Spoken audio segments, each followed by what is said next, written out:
All right, let's take a look at my new 2023 BMW R1250 GS Adventure, also known as GSA. This one has the Rallye package with the classic BMW look to it, the white back and the blue and red accents.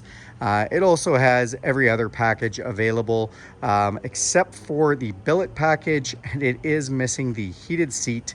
Thank you, COVID. That was a non-available feature for this bike. But other than that, it's got everything that essentially you could put on it. So let's check it out together.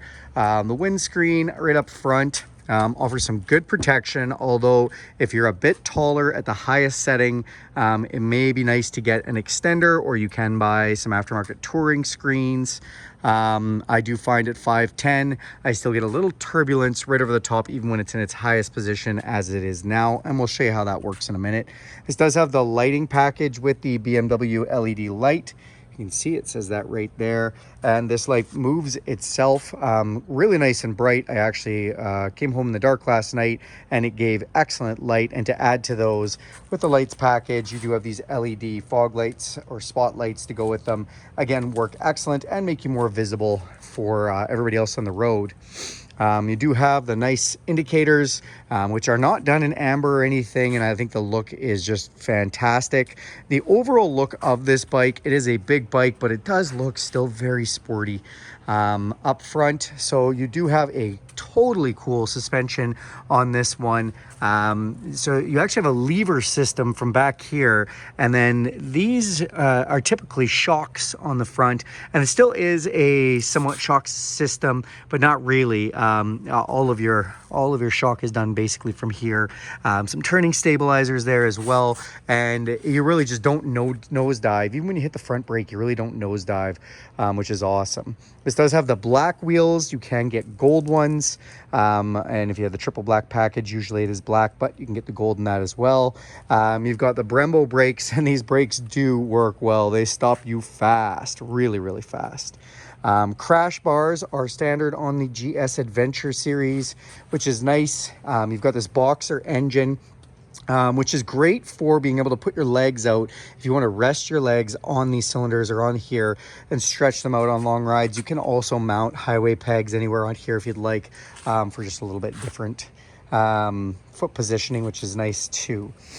This one does come with, the Adventure does come with the kind of more aggressive pegs. You do get a little vibration on the highway, so I might switch those out to rubber for long highway trips, but it wasn't too bad, and you just never want to slip off these if your boots do get muddy or something.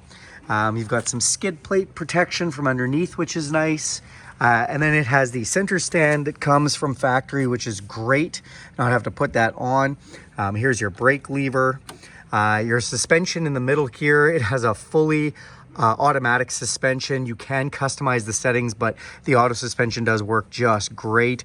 We're going to see what it's like all loaded up with 2-up, but for now with just myself at just over 200 pounds, it's fantastic.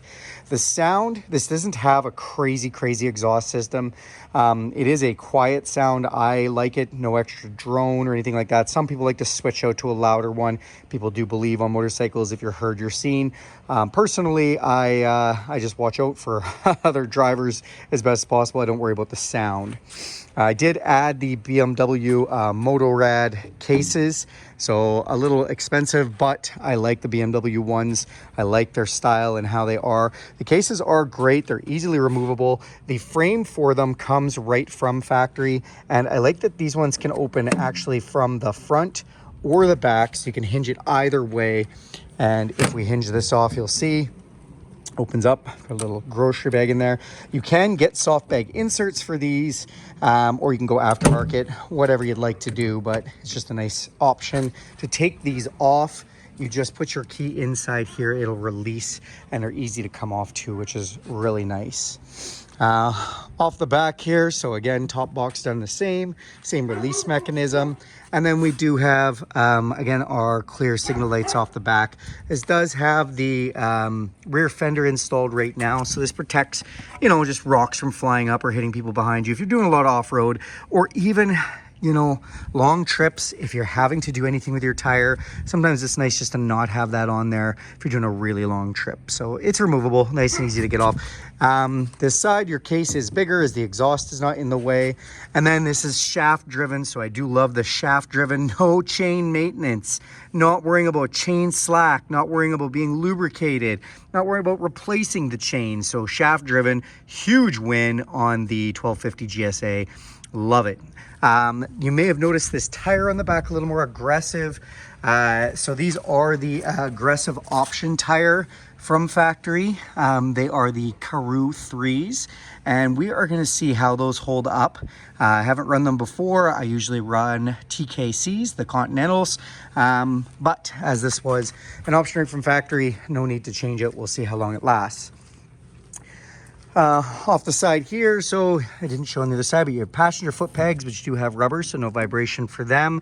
It does come factory with a quick charge. So if you want to put a charger on there, it's nice and easy and you don't have to hook up any accessory for that. Underneath here, we do have a plug-in power source as well. We've got our clutch. This does have the quick shift, so you can shift without using the clutch. I really do like that, especially downshifting as it rev matches, blips the throttle for you. Also, it's just really nice going from kind of third through sixth. However, first and second, a little bit clunky. Don't use it for that too much, although you could. Kickstand on the side, nicely there. I notice, you know, this is almost an off-white, not a true white, which gives it kind of a nice color. You can see this is almost more white than that is. And then you do have some wind deflection here. So these are little things that is nice BMW added because they do just give that little bit more wind protection, which is so nice. Then on the bike itself, so you do have a keyless system. So if the bike is hasn't been on for a little bit, you actually just have to press this twice and then it'll come up. I did it 3 times, but you just have to do it twice really. So I love that it is keyless. It does make it nice and easy for fueling up. My other bikes, you know, having to dig your key out of your pocket or something to use it, it's kind of a pain. I just washed this, so obviously it's a little wet and stuff because I came in late last night and it was a little dirty. On this side, so we've got our clutch here. This does have cruise control. Love the cruise control. Nice and easy where your thumb is. Switch it on or switch it off. And then to hit set or resume, and you can actually, just like a vehicle, increase your speed by 1 or 2 kilometers just by pressing this up or back, increase or decrease your speed while you're going, which is nice. You've got a menu, and that's for the TFT screen. You've got a jog dial, so you can turn this or it moves to be selecting through the menu screen. I'll show you that in a moment. Then we do have suspension settings, our signal light indicators, which do have an auto cancel. Love the auto cancel. Not that I really forget a whole lot, but it is just nice that it does do the auto cancel for you if you want it to. We've got our horn here. These are our fog lights, which you can turn on, or spotlights, as you like to say. The mirrors I thought were small, but actually they work quite well. I didn't have any problem with the mirrors whatsoever. They worked really great. Then in here, so you can open this up and it's weatherproof. And as you can see, I've got a little cough candy in there. Sometimes my throat gets dry when I'm riding, and I've got my registration. You can put whatever papers you'd like in there and it keeps it nice and dry, which is excellent. Here we do have our power on. This one does have the upgraded package for the navigation cradle, and you can either get the BMW navigation, or you can go with lots of aftermarket, or you can go with cell phone cradles. There is a BMW cell phone cradle that fits in here, the wireless charger that I was really interested in. However, my phone is too big, especially with the case on. With the case off, I think it'll fit almost any phone, but I do not like riding without a case on my phone. So I opted instead for this RAM mount. It's simple, but it works. Just holds the phone with this spring loaded, and then you can add some extra hold by putting this rubber over top. Because they do have rubber in here, it does give it a little bit of vibration dampening for the camera. So the RAM mounts I find just work really well. And it's nice and easy to install. It takes no space. Plus this leaves me open for a navigation there if I'd like. On this side, we do have our start and stop button modes. So there's different driving modes you can go through, and your heated grips. And the heated grips, nice and handy, nothing you need to do. Press this once and it comes on full blast. Press it again, it goes down to a low level. Press it again and it's off. And I was a little cold coming in last night. It was 8 degrees Celsius and it was raining, and I loved the heated grips. So fantastic. Definitely a nice thing to have. Now, before I turn on the TFT screen, I also just want to point out, I've got the passenger seat configuration. This is the standard height, everything's standard about it. Now, this is in the lower setting. So for me, I'm 5'10". I did find in the high setting, I was kind of on my tiptoes.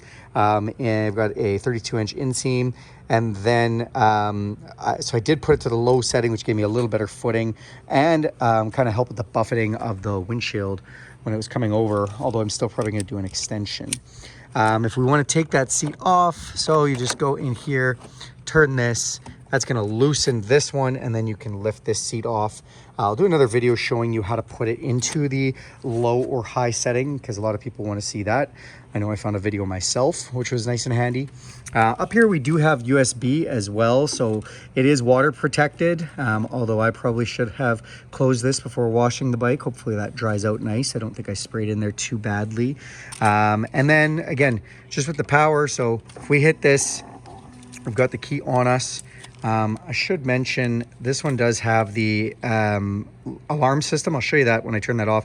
Press this to arm it and press this to unarm it, and you can go through a lot of alarm settings too, which is really handy. You know, you can have it motion sensitive, you can have it so you have to move the bike, just all sorts of different things you can have done with that. So all right, in the TFT, so as you can see in here, we've got some gauges. It's in road mode right now. These are the miles I put on just yesterday. Picked the bike up and put on around 750 kilometers instantly, which is pretty big ride for a first day on a brand new machine, I will say, but I had to get it to where I live from the dealer. We're in the neutral. You've got the digital speedometer, digital tachometer, which is nice. It's showing me that I've got my fog lights on right now. Press that and it's off. It's only +2 outside right now. Yes, I live in Canada and we're used to the weather, and it's saying it's cold. Well, actually I don't feel too cold at all, although my heated grip is on right now. You see this little down arrow, that is showing us that we can go through the menu option. So if you see these menu, we can go menu down or menu up, and then we can scroll through or go up and down with this dial. So if I press that down, then it brings us into a whole bunch of settings. So you've got my vehicle. If we had the nav cradle, we could go into the navigation. Or actually, no, sorry, this actually does turn-by-turn navigation synced with your phone. So no matter if you have nav cradle or not, it can give you turn-by-turn navigation just from the app, which is nice. Scroll over so you have control of your music if you had synced your phone, your telephone, and then you can go into the settings. Again, press down on the menu. We can go from vehicle settings, system settings, and all these different settings. And again, I'm just spinning this to get through all of these, and then I'm pressing in on it to go into the screen. And I will do a full video on this TFT so you can see all the features and functions of that. We're just not going to do it today because this video will be really, really long if I do. So I did find this very comfortable. I do have a Ducati Multistrada as well. The seat on my Multistrada is pretty comfortable, but this one was better. I basically rode 7 or 8 hours yesterday and was not uncomfortable when I got home. I also found the wind protection from the larger 30-liter fuel tank, which again, this is the GSA, GS Adventure, giving you the 30-liter tank. Excellent. I was getting about 5 to 5.5 liters per 100 kilometers on the highway at about 110 kilometers an hour, 115 kilometers an hour. I did speed up a bit, and then I was getting worse fuel mileage, but still big fuel tank, great for long distance travel, which I have in northern Canada. So that is awesome. The suspension as well, the auto suspension. I mean, this is a smooth bike when you are riding across not the greatest pavement. Again, northern Canada, the roads are not always amazing, and it just handled it well. I also found that the tires were not overly obnoxious or loud. Again, I'm used to aggressive tire, but still, it really didn't feel bad at all in those ways. It was great, a great first ride. Definitely going to be doing a lot more with this one. That is just a quick little walkthrough of the bike, and we'll do some more videos after. So thanks a lot for watching this channel. Do me a huge favor, click subscribe. If you like this video, give it a big thumbs up. If you want to see more videos like this, go ahead and hit that bell icon and you'll be notified every time I make a video. All right, thanks everyone.